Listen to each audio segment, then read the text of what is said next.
Hai sobat, ketemu lagi. Sinopsis kali ini dari film Children of Wolf. Film ini menceritakan tentang seorang gadis yang jatuh cinta dengan manusia serigala, dan perjuangan seorang single parent dalam merawat dan membesarkan anak-anak manusia serigala. Yuki.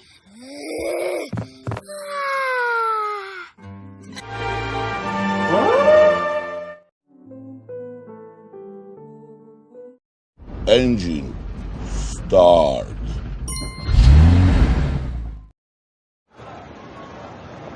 Ini adalah Hana, mahasiswi yang manis dan sederhana di sebuah universitas pinggiran Jepang. Dia penasaran dengan mahasiswa baru bernama Okami, yang hanya membawa sebuah nota untuk mencatat penjelasan dari dosen. Saat pulang, Hana mengikuti Okami dan memberikan sebuah buku tulis. Hana bekerja sampingan di jasa pencucian pakaian, untuk membantu biaya kuliah. Karena Hana tinggal sendirian di sebuah apartemen di sudut kota. Hana dan Okami menjadi semakin dekat dan saling jatuh cinta.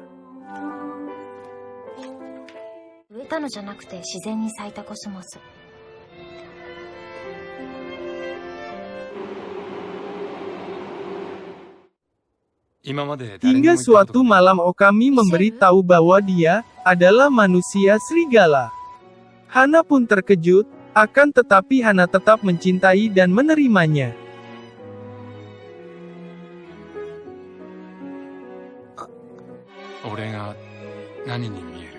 Lalu terjadilah hubungan terlarang malam itu.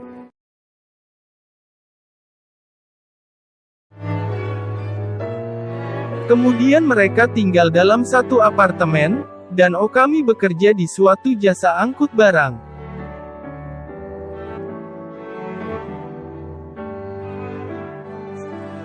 Hingga akhirnya Hana hamil dan melahirkan bayi perempuan, yang dinamakan Yuki.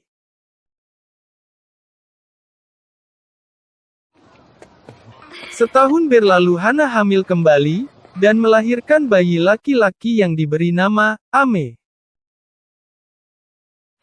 Hingga pada suatu saat, Okami tidak pulang, dan Hana pun mencarinya. Dia berlari menuju jembatan yang di sana sudah banyak orang dan petugas yang turun ke sungai. Hana terkejut melihat serigala yang sudah mati tenggelam di sungai. Karena serigala itu adalah suaminya, Hana hanya bisa menangis saat petugas membawa mayat serigala itu.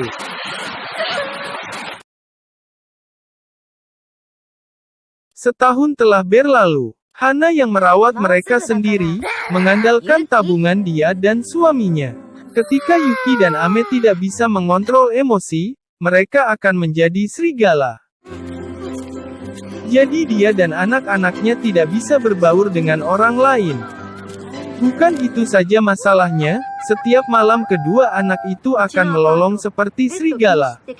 Hingga pemilik apartemen itu memarahinya, karena peraturannya dilarang memelihara binatang. Dengan mengandalkan sisa tabungan, akhirnya Hana pindah ke pedesaan yang sepi melalui jasa properti.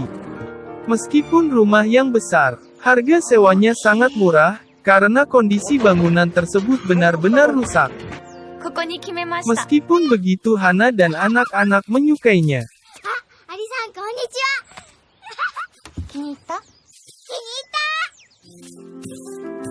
Hana mulai membenahi dan membersihkan setiap sudut ruang dan atap, dan itu membutuhkan waktu berhari-hari.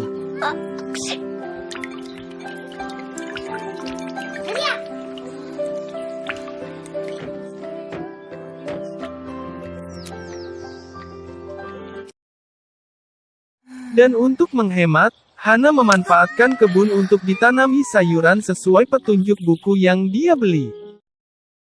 Sayur pun tumbuh dan segera layu. Hana tidak putus asa dan menanaminya dengan tomat. Juga untuk menghemat lauk, terkadang Hana naik ke gunung, untuk mengajak anak-anaknya ikut berburu binatang. Beberapa bulan kemudian, tomat yang ditanamnya membusuk dan layu. Tiba-tiba Hana melihat seorang kakek yang bernama Nirasaki. Lalu Hana mendatangi dan menyapanya. Akan tetapi dia berkata sinis dan berlalu begitu saja.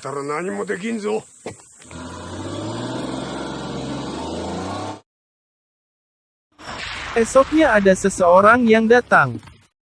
Orang itu disuruh kakek Nirasaki untuk memberikan sekantung bibit kentang padanya.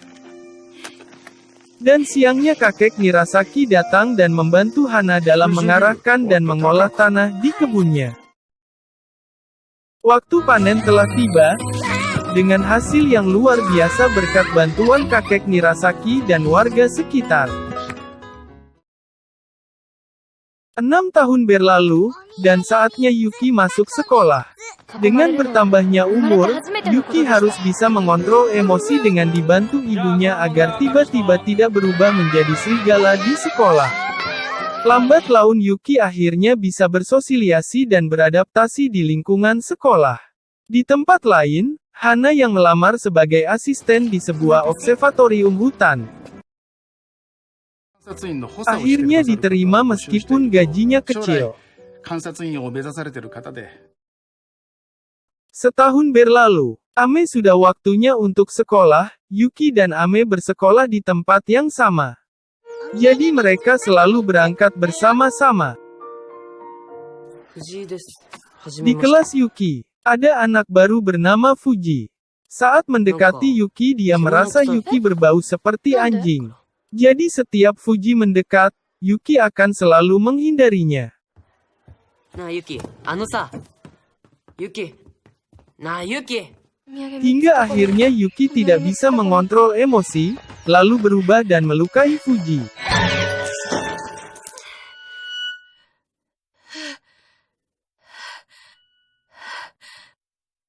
Pihak sekolah mendatangkan masing-masing orang tua murid.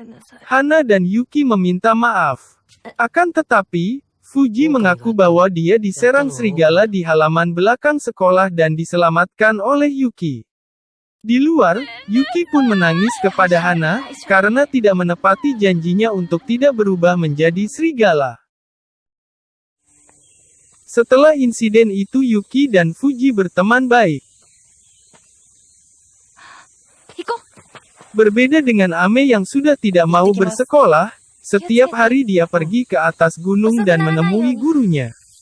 Hana yang penasaran, akhirnya ikut untuk menemui guru yang dimaksud. Ternyata adalah seekor rubah. Yang banyak mengajari banyak hal tentang kehidupan di gunung.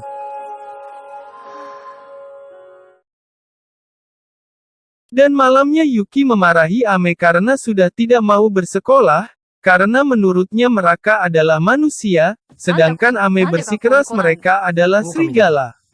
Pertengkaran pun tak terhindarkan.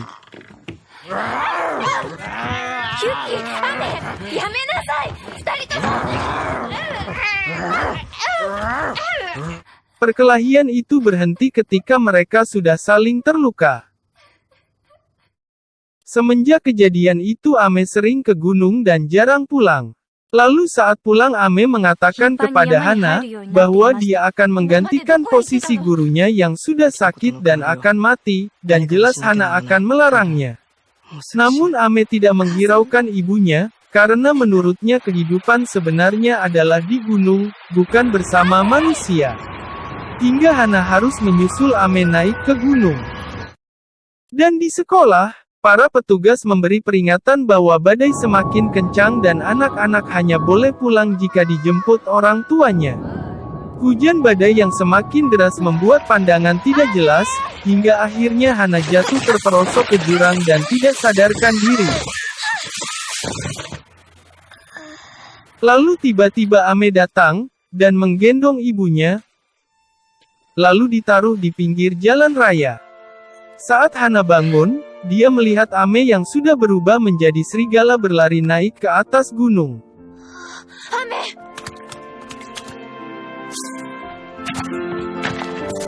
Ame!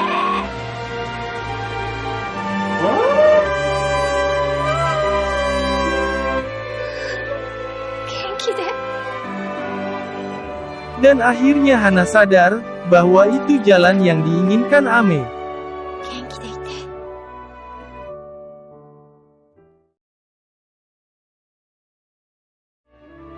Waktu berlalu Yuki akhirnya lulus sekolah dan memilih jalannya sebagai manusia.